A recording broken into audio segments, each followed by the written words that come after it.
Good afternoon. I'm Kerry with Homes by Amy, KW Martinsville, and I'm here with Jasmine Thompson. I'm a mortgage lender with First Bank and Trust Company. Jasmine is also a social media maven. I try. I do my best. If you give up right now, before we even get started, give them your information. All right. So on Instagram, I am that lone chick Jasmine, and then on Facebook, it's Jasmine Thompson _ mortgage banker with my MLS number. So as long as you put in Jasmine Thompson mortgage banker, I'll pop right up. Thank you. Jasmine, I want to thank you so much for agreeing to join me today. We're going to do something. We're going to debunk all of the questions, all of the things that you think you cannot do, or what causes you not to be able to get that mortgage. It's my favorite thing to debunk. I love to debunk things. Oh, what I tell you. My name is Johnny Joe.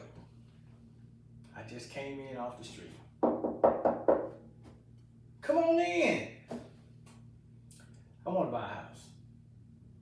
All right. Now what? Now it starts the conversation. Most people get this idea that they want to buy a house, and it's great. And I love that for them because everybody should. Home ownership is one of the biggest ways anybody can generate wealth, and also, for generational wealth. It's amazing. But a lot of people don't think past that. Okay. So one of the things that you want to, and one of the first few questions I ask people are, well, in a perfect world, now we all know that we don't necessarily live in a perfect world, but Correct. in a perfect world, what is your monthly payment? Now, a lot of people have never thought about that question. They're always like, well, I don't know. I don't know what I want to pay a month. And I don't know. You're making me think about this. I just thought I could just come in and just say I want a house. I can't just do that. I mean, you can, but you don't want to be house poor, right? Right. So, one of the things is I can oftentimes get somebody approved for a bigger mortgage payment than they might want. Right. Because we're looking at gross income, which means that's your income before taxes, all of those things come out. So if we're going based off that number, it's not your take-home pay. So we don't want all of your money to be going towards your mortgage payment. Correct. When you have bills and other things. Because life is expensive. Have y'all checked the price of anything lately? Like, life is expensive. So we want to make sure we're tailoring your mortgage to what you can actually afford. So that's where we start. We start there, and then we can back into a purchase price based on what you're comfortable with monthly. So would that be DTI? Debt to income? A little bit. I mean, that definitely plays a part into it. So what's the number you like someone to be at? When we look at debt to income ratio, that is your monthly income compared to your monthly debts. Monthly debts would be things that are shown up on your credit report, like car payments, student loans, credit cards, not necessarily your cell phone bill, your Netflix account, anything like that. Right. Because some people, they want me to calculate. Wait, no, we don't have to calculate that. We're good. So we want that number to be 43% or less. Okay. So 43% of your income going towards paying your debt. That's the magic number. Okay, so let's do simple numbers. Okay. So if we were at, let's say our income was at 50,000. So at 40, so in a month that would be around about what? 4,000 a month. Again, roughly, yeah. 4,000 a month. So we don't want that to be over 1,800. We'll do that exact math. So, look, if you're making 50,000 a year, and we're dividing that by 12 months, that's about 4,166. Okay. 43% of that is 1,791. I'm pretty decent with numbers, ain't Yeah, you're Now, the thing is, if you have other monthly debt, we're going to take this number and subtract what those monthly debts are, and that's what your mortgage payment could be. Okay, so do that right quick. Let's say, all right, my car payment is $1,000 a month. Oh, okay. Okay, because you figure like in today's times, majority of the people their car payments are probably around $700 to $1,000 a month. They are. Now, in this scenario that we're talking about, it's very unlikely that you're going to find a house that's going to get you a mortgage payment for that. Because if you do your 43%, which is, let's just say $1,800 to make it easy, and you have $1,000 a month car payment, that leaves you $800 a month that you can have a mortgage for. I ain't even got no insurance on the car yet. Right. And we ain't even 8. Wow. So, in that instance, we would have to do some work to be able to, get rid of that car payment somehow, refinance it, buy a little fixer, a little beat around car until you get a house. It's your priorities, you know? But I don't want to be there. I want to be cool. Well, do you want to be? You want to live? Do you live in your car, or do you live in a house? But I want to live. I want to drive a nice car. Okay. I want to look like I got something. I want to be fly. Yeah. Well, what's more important to you? Looking like you have money, or being safe, secure, and sound in a house? You got to figure out what your priorities are. Figuring out priorities.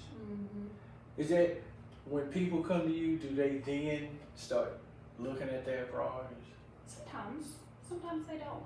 I've had an instance where someone was recently separated, trying to do life on their own, had a small child, and when I started looking at their finances, their car payment was like close to $1,000, and a couple other odds and end debt, But that car was keeping them from getting a house. So I sat down with them and we had this exact conversation, and they ended up going to refinance their car. I think they were able to extend their term, get a little bit better rate, and drop the payment to about $400 to $500 a month, which really opened them up in what they could purchase. So, there's instances like that. Another instance we had, someone had a tractor loan, which is along the same lines as a car, but that payment was keeping them from being able to get a mortgage. And they ended up selling it back to the dealership because the house was more important to them than keeping that tractor. Okay, I get you. So, for what I'm gathering is this, that you would really want to sit down and figure out how you want things to play out. In your life, you want to, you don't want to be 38, 39, 40 years old and you just now figuring out that, hey, that car didn't mean anything. Because this is broke down and it's sitting out behind the house. Right. It with flowers growing up beside of it. And now you're 38, 39 and you're figuring out, hey, I want to buy a home. So we have to learn at an earlier age how to pay attention to our debt. Good debt versus bad debt. Let me ask you a question. I'm 27. I just graduated college. How will my student loans affect me being able to purchase a home? So student loans are one of those tricky items, right? Because there's deferment. Most people who are just graduating are going to have their loans deferred for a good while. And then once they're into repayment, typically they're not like a huge monthly payment. But if you do have student loans and they are deferred, lenders are still going to calculate a monthly payment for you. So what that looks like is we would take the balance of whatever that student loan is and times that by 0.5%. And that's what we calculate as your monthly payment. So we do have to factor those in. Depending on what you have, it could or cannot affect you. But most of the times, I'm not seeing student loans be a factor in not being able to buy a house, unless you just have astronomical, and then you haven't maybe been using your money wisely in other aspects. Because all of that, it all combines and it all plays together. So let's say I graduated in 2018. Okay, I done deferred them for as long as I possibly could, and now they're up on me. Are you looking at it a different way? So it just is whatever your monthly payment's gonna be at that point, just for, Just you know. whatever that, you figure that's gonna be a part of that debt to income. Correct. Okay. Now, I'm a veteran. Mm-hmm. I have veterans benefits. Mm-hmm.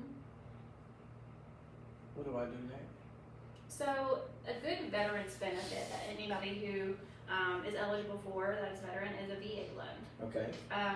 So VA loan is backed by the government, Okay. which means there's a little bit more red tape on the back end for you as far as what documents you have to provide. Okay. But the really cool thing is the VA loans, if you're using your benefit, give you 100% financing.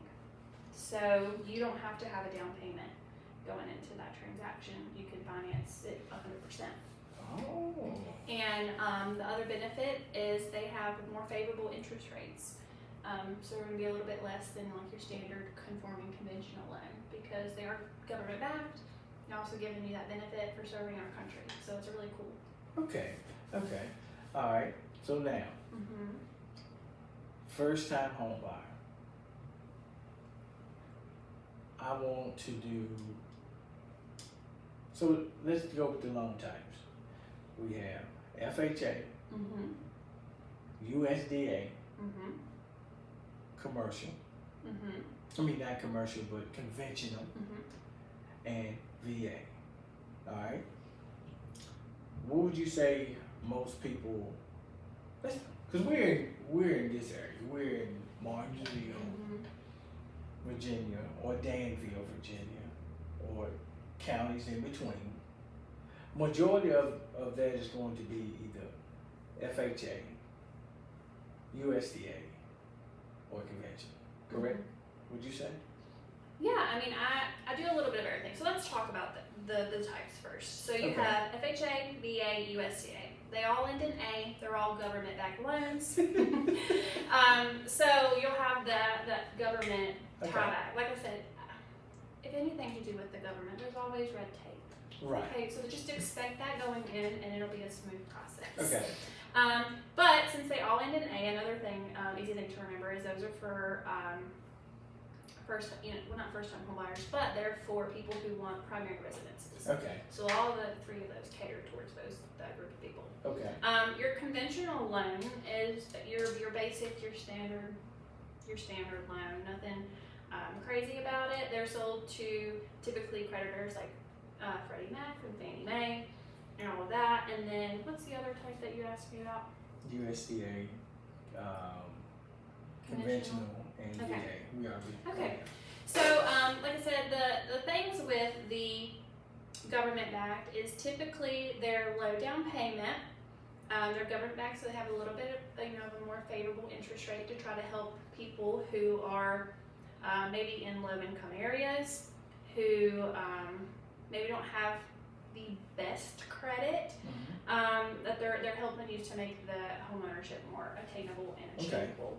So VA, like I said, those are for veterans, 100% financing. Okay. USDA is for people who want to live in rural communities, Okay. and that also provides 100% financing. Okay. Depending on the property, you could potentially even finance your closing costs Oh. in with USDA as well. Okay. So it gets everything financed. Now with USDA, you have to be in an eligible area. So most things in our area are USDA eligible. Okay. But if you get into the city, sometimes things might not be. But most of everything. Yeah. is Hey, let me throw a disclaimer out. We're talking. We're having a conversation. We're not saying that if you call tomorrow, correct. you're going to get this loan at this rate. We're just talking in generalities, having a conversation about how things work. Right. Okay? We want to put that out there because we don't want anyone calling in. Well, you said we could. No. We're just generalities, and we're trying to help all of our customers and potential customers to see what can be done to help you become a homeowner. That's our goal here. That's right. We're trying to give you a little comfort. We're trying to break down that silly stuff that your grandma's uncle's cousin told you that it's not true. This is what we're having a conversation. That's right. And us having this conversation, we think that it's going to help you. All right, FHA. FHA. You don't have to be for any of those, you don't have to be a first-time home buyer, but it is as little as 3.5% down payment for FHA loans. Okay. You can, or help me if I'm wrong, you can get a conventional loan you ain't got to have a 850 credit score. You know, you have to show that you've paid your bills. Yes, that's important. That's important, but you know, like USDA, if I'm not mistaken, pretty much from here to Danville is pretty much in USDA territory. Pretty much. It might be a couple of little spots that may not fit, right, but a majority of this area is. You know, to be able to help people to purchase homes. USDA, what does it mean? It's United States Department of Agriculture. That's who backs those. That's who backs those. And so in those particular areas, majority of, let's say, Pennsylvania County, Pittsylvania County, Henry County, they're probably the two largest. Pennsylvania County, I think, is the largest land mass in the state of Virginia. I could be wrong, but I think it is. Yeah, I'm not sure. But I think, you know, because it's so large, you know, Pennsylvania County pretty much starts in Ashton and goes all the way to surrounding the outer skirts of Danville and Gretna and Chatham. So it's a pretty large area. So if let's say I'm doing a conventional loan, explain a conventional loan. Okay, one more thing before we hop into conventional. I do want to say that with, you know, the loans that end in A, you have to be a little bit more peculiar about the houses that they will allow for those programs.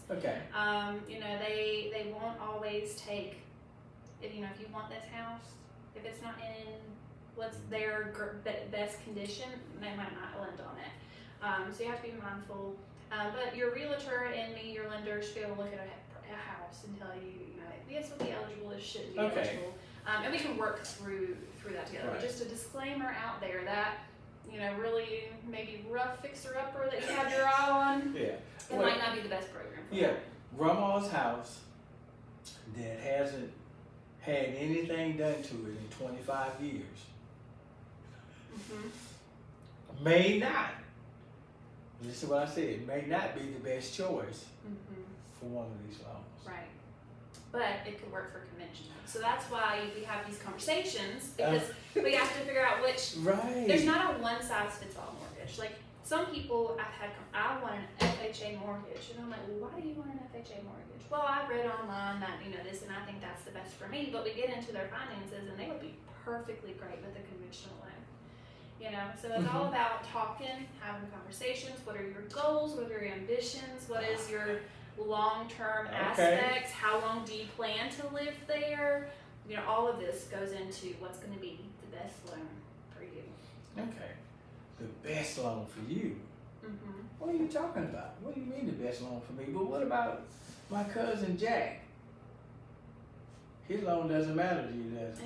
I don't care about Jack. I mean, he might be a nice person, but in this moment, we don't care about Jack. We don't, because we're trying to help you help yourself.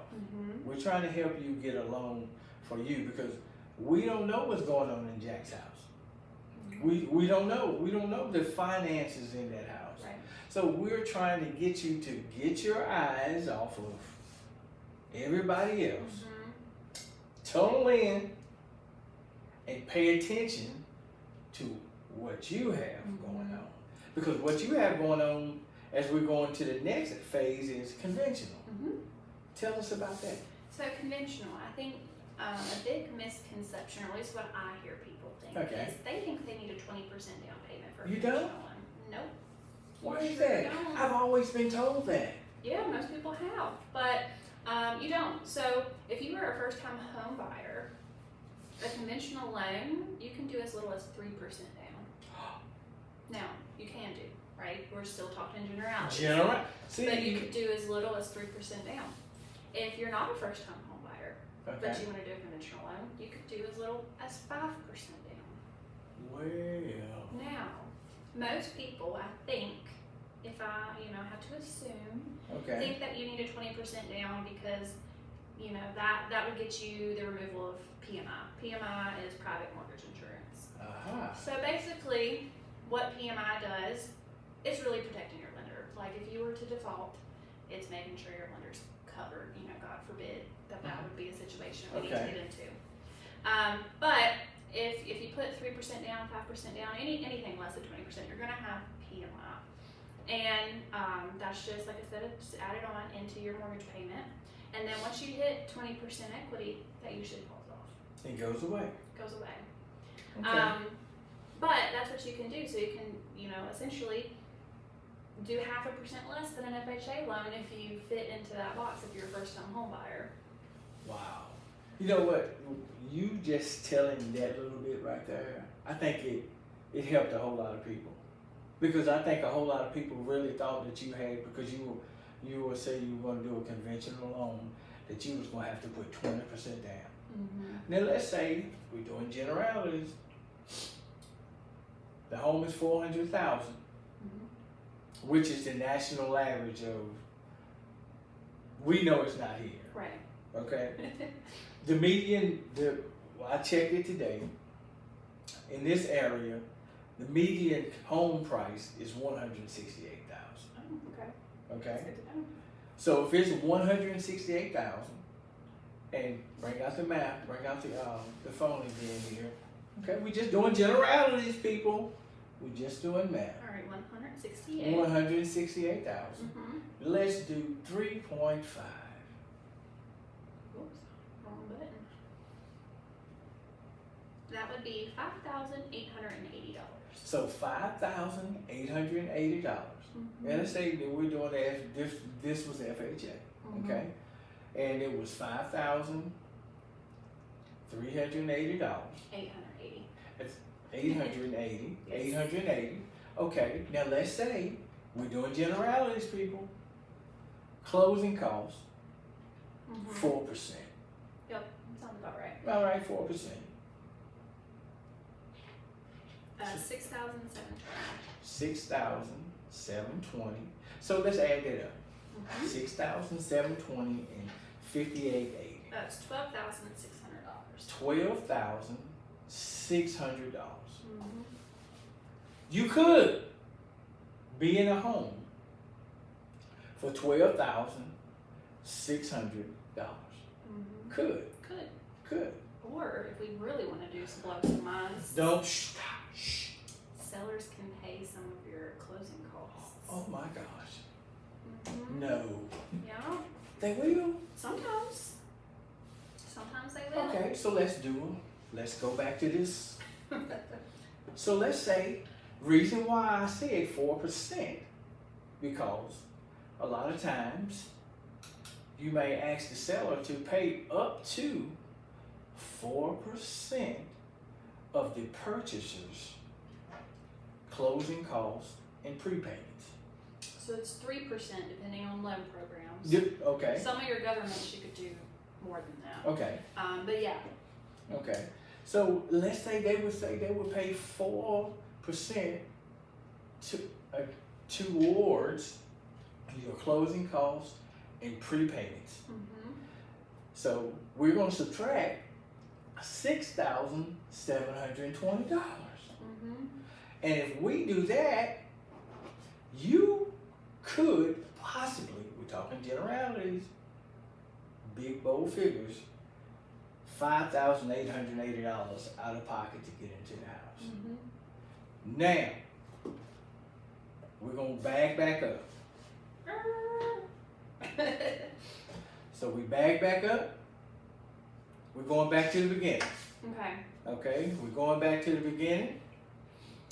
The first thing we're going to do is, let's say we go out and find that house that you want. We go find that house, and it's $168,000. It's $168,000, and we're gonna put a contract in on it. We're gonna put the contract in on the house. Once we put the contract has been accepted. Yay. Yay!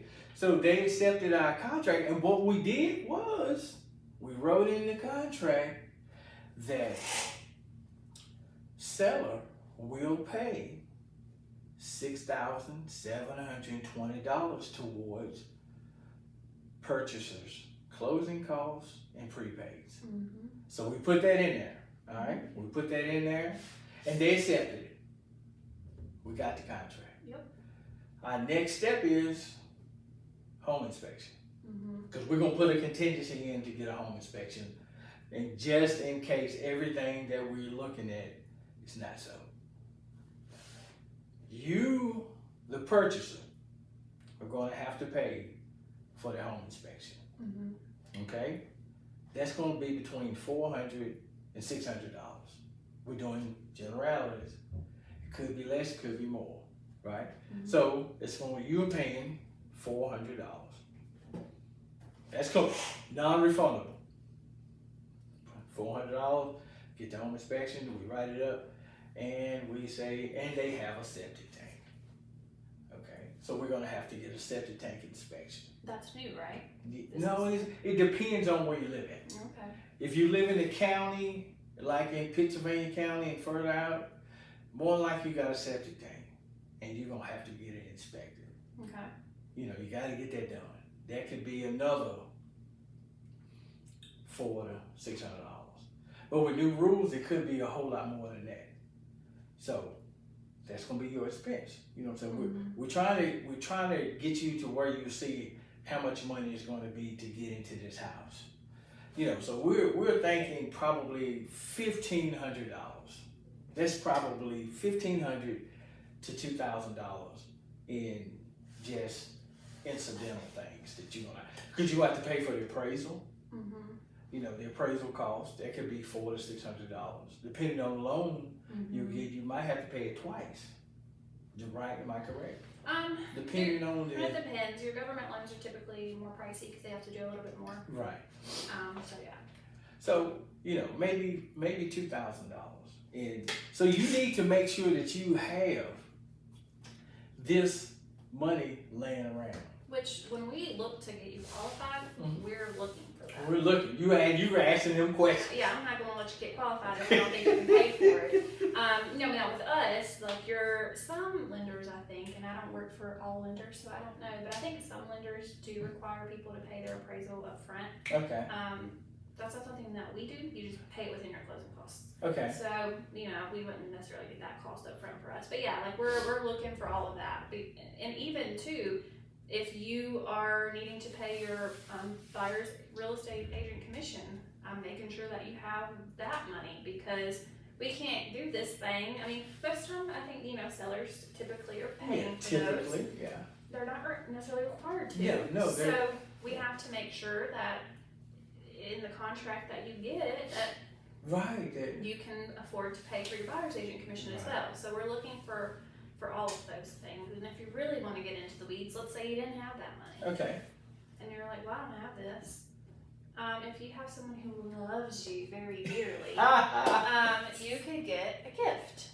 So let's say that you have a family member, or, you know, like a friend who really loves you and is like, you can have this as a gift. Okay.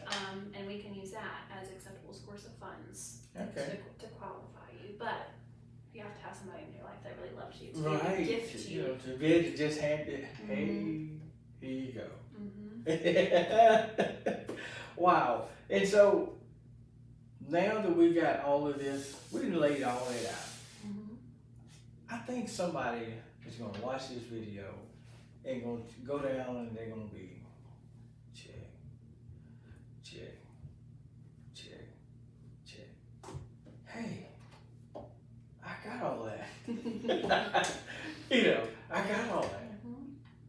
they're gonna call Jasmine.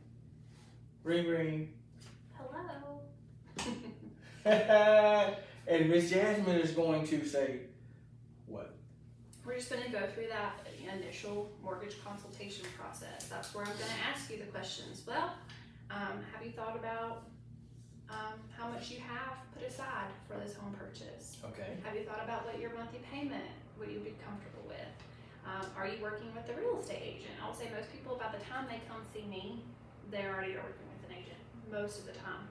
But, you know, if you're not, it's good to be pre-qualified first before you start looking at houses. Because the last thing you want to do is be shown all these houses with a real estate agent and then find something that you love and then you come to me and you can't qualify for it. That's the most heartbreak because it's happened before. You know, I think a lot of times now people don't really want to show or put offers on unless they have, you know, a pre-qualification letter, from my understanding. But some people don't. So, you know, it's good to know.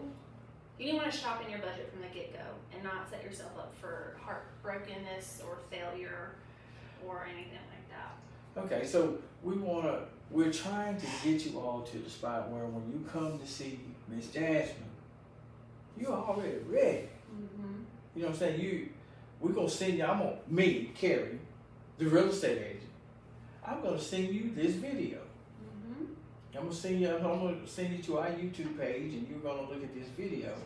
Excuse me. And you're gonna say, okay, I'm gonna get this ready. I'm gonna get this ready, and then I'm gonna see Miss Jackson. Well, let's talk about that. So, like, what to expect when you come talk to me. So, like I said, we're gonna go through that mortgage consultation. I'm gonna ask you all these questions. Maybe you've thought about these things, maybe you haven't, and that's okay, right? Then we're going to go through and do an application where I'm collecting all your information, and we'll do a credit check. Let's say, for whatever reason, I do this credit check, Okay. and things just aren't jiving, right? Either credit's not ideal, we have work to do, or maybe there's too much debt, and we have to do work there, or, you know, whatever the case may be. Okay. You know, your time with me at that point does not stop. I'm not just like, oh, just kidding. Go over there. We're done. That's not where we're going to sit through your credit report. Okay. Why is your credit score this way? What are the factors that are affecting it, and what can we do to help? Right. Okay. If you have a lot of debt, again, okay, if you got rid of this payment, or if we could lower this payment, this would be good. You know, things like that. So we're going to come up with a plan. I'm going to give you homework, and then while you're doing that homework, however severe or not severe it is, you know, we'll continue to follow up with each other so we can get you ready. Because just because it's a no now doesn't mean it's a no forever. Right, because that's why you're going to give them what? Homework. Homework. I used to be a teacher, so homework is important. So when you give them homework, it's important that you do the homework. You know, it's important that you don't let the dog eat it when you get home. Do the homework, because again, we want you all to be ready. And if you're ready, when you come see Miss Jasmine, this process can be a whole lot easier. You know, us as realtors, when you come to see us, we're excited to see you. Yay! You chose me. Okay, you chose me, but now I have to also choose you to be able to invest in you being able to get the home you want. Because it's important. Like you said, we don't want to carry you out and as soon as you come in the office and we carry you to see 5 homes. And you see the one that you want, but you don't have a pre-qualification letter. Me as a realtor, that's one of the first questions I'm going to ask. I'm asking you working with a lender, and if you're working with a lender, do you have a pre-qualification letter? Now, we're not talking about going online. I ain't gonna say the name, but you know. Yeah. And they say, yeah, you approved up to $300,000. That's not a true. He probably was on the golf course. You called. Yeah, I do it. Send it out to you. You go and find a house, and you gonna get it, and then we get to the table, and you can't get along. You done held the seller up from selling their home, all because you wanted to move so fast. And it's honestly heartbreaking. It from, is. From my perspective too, because everyone is always so excited. I mean, they're nervous. I mean, they're like all of the emotions, right? So I'm like, on top of like being the finance girl, I'm also the therapist because I'm hearing, I'm so nervous, I'm so excited, I'm so happy, whatever the case may be, and I'm there for it all, right? I'm excited for you. I'm happy for you. But that's the thing. It's heartbreaking for everybody. You too. So we want to set you up. Set yourself up for the best place you can put yourself in, and don't get upset or heartbroken, by that. So, like I said, we'll talk. If credit's not there, we'll pick up a plan. But hey, let's say that it's good, and we're golden. We can issue that qualification letter, and then that's when the fun starts. You have to start, looking for your house. Now, some things to expect on the lending side is, I'm going to collect some documents from you. Depending on your employment situation, will depend on which documents exactly that I need. Okay. If you're doing one of the loans at NNA, you're going to need a lot more documentation than you would if you were doing a conventional loan. Okay. So it's just a little bit more legwork, but it's not anything bad. So typically, in a broad term, you're looking at bank statements, W-2s, driver's license, pay stubs. Those are kind of the basic things, and depending, again, you can get more in the weeds if you're self-employed, we need tax returns, and stuff like that. So I'm going to review all that. That's how we're going to determine your qualification, and then once you get under contract, you would get something from me called a loan estimate and disclosures. And basically, that loan estimate is going to be every detail of your loan. It's going to be your term, what interest rate you're looking at right now, depending on the loan term, depends on when we can lock your interest rate, but it will give you a quote, what your payment is looking like, what your escrows could be for real estate taxes and homeowners insurance, all of those things. Okay. And then we send it to underwriting for their final approval. So underwriting during this stage, you can either hear crickets or you can, hear, the underwriters actually requested this and this as well. Okay. In either scenario, it's no need to panic. Right. They're the ones who are looking through everything with a fine-tooth comb and making sure that what I saw checks out. Make sure what you're providing is legit and up on the fly, so they can give us that final approval. Okay. And then from that point, we can order the appraisal and all the other stuff. What I like to tell people when we get to that phase with underwriting, I tell my clients, I don't care if someone asks you to put a piece of bubble gum on credit. Do not do it. That's a good point that you're bringing up because I don't see it often. Excuse me, but sometimes people think that once they're approved, they're approved. Home free. We're good. We don't got, and they'll go out, especially if they're buying a new, bigger house where they want furniture. They'll go out and buy that furniture and finance it. They'll go get that new mattress and finance it. In some wild cases, I've seen people go finance and get a brand new car. Right, that's an extreme case. Until your home is closed and you have those keys in hand, you don't do anything with your finances. You're not spending an exorbitant amount of money. You're not financing anything. Even large deposits that are out of the norm can be red flags. So you have to just keep everything the same. Don't change jobs. Do not change jobs. Right. Don't.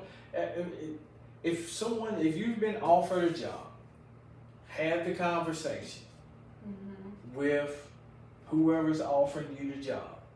Hey, I'm in the middle of purchasing a home. I should be done in, listen, I'm going to give you some generalities, 30 to 45 days. Now, with this new septic inspection thing, it may be longer. But generally you say 30 to 45 days. 30 to 45 days. So let's say 40 days in, they offer you this job. You're almost at the table. Have the conversation and say, look, I would love to accept this job. Matter of fact, I will accept this job on the terms that I'll work a 2 or 3 week notice, so that way.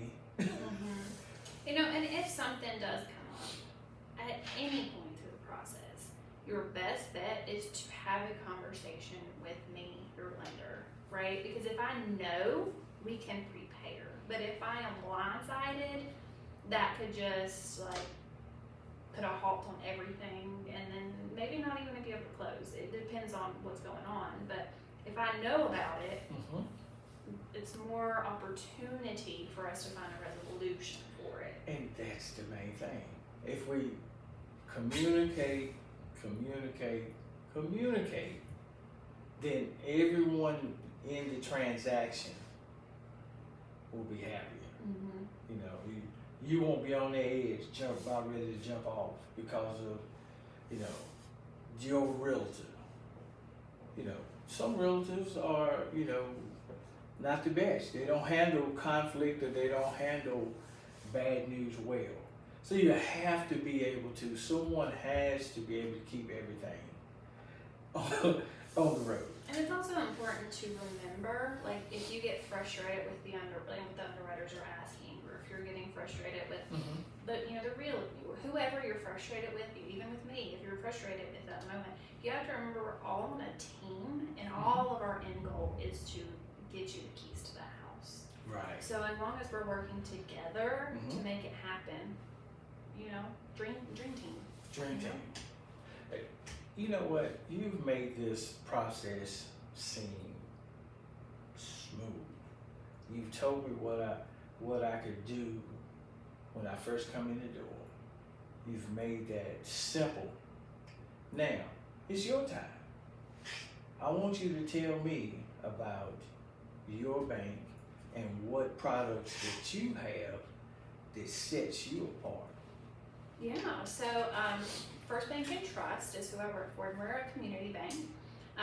The headquarters started in Abington, and we're very agricultural based bank is kind of how we started. But we've expanded. There's offices in Tennessee, 81 corridor, and a few in North Carolina. But what's really cool about us is because we are a small community bank, so you get that small hometown service, and we keep servicing for our loans. So a lot of times, what that means for you is, like, if someone was to originate your mortgage, after it's originated and you close on it, they can sell the servicing, which means they're not going to be collecting your payments, answering your questions, anything like that. Which with us, for most of our products, we keep the servicing. Okay. So you are stuck with me for the 30 years or whatever term you have that loan, or however long I want to work that long. You're stuck with me, right? Which is really, really cool. And as far as products, I mean, gosh, we can do basically a little bit of everything. We can do those government-backed loans. We can do conventional loans. We can do land lot loans. Probably my favorite type of loan to do is a construction loan. So let's say that. Explain that. Since that's your favorite, explain. So let's say you've been looking, and you just can't find anything that suits your fancy for a home, an existing home, or you've just always had dreams to build, right? You want to customize it, have it. So we can do a construction loan for you, which basically is we'll finance what it costs to build your house. If you need to purchase the land as well, we can lump that all in together into one loan. If you already own the land, that's fine too. We'll just do it. So construction loans are, the long story short of a construction loan is they're a 12-month loan. Okay. And during those 12 months, you pay interest only as you use the money. So we don't give you all that money in one lump sum. We disperse it through stages of completion. Okay. So after XYZ is finished, you would need this much money. After this is finished, and that's how we disperse it. So every time you take a disbursement, you're paying interest on whatever that amount is. Okay. So your payments would start small and then gradually get bigger. Okay. But that's how you would get your finance, and then once everything's said and done, we would refinance that to the permanent mortgage. Okay. So with that loan, that construction loan, what generally would someone need up front? It depends. So if you have the land already and you own it outright or you have a mortgage on it, either way is fine, but you're going into that with transaction with, let's say minimum 20% equity, because that's typically what most people have to pay down when they buy land. So you're going into that. What we get is the cost estimates for the house that you're going to build, your contract with your builder, and the plans and the specs of the home. And we're going to take all of that information and give it to the appraiser. And when they give us the appraisal, they're doing what's called an as completed appraised value, which means as if that home is sitting there on the land already. And whatever that value is, we can lend you up to 80% of that. Okay. So as long as it appraises for high enough, we could probably finance all of the amount that you needed to build without having to do anything out of pocket. In some cases, if it's enough equity, you can finance your closing costs or you pay those out of pocket. Okay. And the same would go. So if you need to purchase the land and you're purchasing the land at the same time, we would require a 20% down payment of the land purchase price. Okay. And then your closing costs. Okay. You make that seem so simple. Well, thank you. You know what? Today has been pretty good. I mean, I would say that we've answered a lot of questions. You've told people about you. You've told people about your bank and what your bank can offer them. Is there anything else you think we need to add? I think that about sums it up. I mean, I'm mobile, so I like to get out. So like if people, our office is in Rocky Mount, Virginia. So if you don't want to, if you're from Martinsville or Danville or whatever, like I'm mobile. I meet people, I've met people in Starbucks. I've met people at the ground floor. Wherever people want to meet, I make myself available. So you don't have to feel like you have to travel the distance. Yeah, I mean, because you doing that removes some barriers, to be able to be mobile, to be able to meet someone where they're at. Because they might get off work at 5 o'clock or something like that. And I think you get a better gauge on your customer when you sit down with them and relax. Relax. Because some people get nervous when they come in inside of the bank, they're like they're under scrutiny, they're under a microscope. Yeah. But being able to meet them at the ground floor or at Starbucks, I think, where did we meet at? We went to Bewitched. Bewitched. We met there at Bewitched. It was me, you, and Terry. Yeah, Miss Terry. So I think that you did an awesome job on breaking everything down to us and making it to where we're comfortable and starting the process. Yeah, you think so? Yeah, it's baby steps. Like I said, you just gotta take the first step and just have a conversation and be upfront. Don't try to hide anything, because the more I know, the more transparent it is, the more that we can maneuver things around. We can put the pieces where they need to be at. Right. Okay. Because I'm telling you, there's no one size fits all mortgage. What's good for one will not be good for the other. And no transaction is the same. So whatever your mama's cousin's best friend's boyfriend did, right? It's going to be different. It's going to be different. Man, this was great, Ms. Jasmine. I thank you for spending time with us on today and helping us to help you to know what you need to do to get that home of your dreams. Yes. You know what? It's not even about getting the home of your dreams. It's just getting you started. Because if you get the starter home at $168,000 that we were talking about, well, let's say you get a little older, you've done the right things with your money, and you want to get a bigger home because the kids that you had when you bought that $168,000, now they're 11 and 12, and they're, you know what I'm saying? and you need to go and get that next home, that 400 to 450,000. You've got that home, so you sell that home, and you got some equity in that home. You sell that home and you move to your next home. And guess who'll still be here? Miss Jasmine can help you with the next phase. That's right. Carrie will be here to sell that home and help you buy the next home. Yeah, because my goal for anybody would be to be your lender for life, whatever phase of life you're in, right? Right. That's our goal. Our goal is not to sell you something and go get a new customer. Our goal is to, like she said, be your realtor for life. When you sell that next home, I want to be there because I treated you so well, and Miss Jasmine treated you so well that you want us to be a part of the next transaction. That's our goal. That's right. That's our goal. So we want to thank you for taking time to watch us, two misfits, trying to help you all purchase your first home. That's right. Or your second, or your third, or Or your your 10th. It doesn't matter.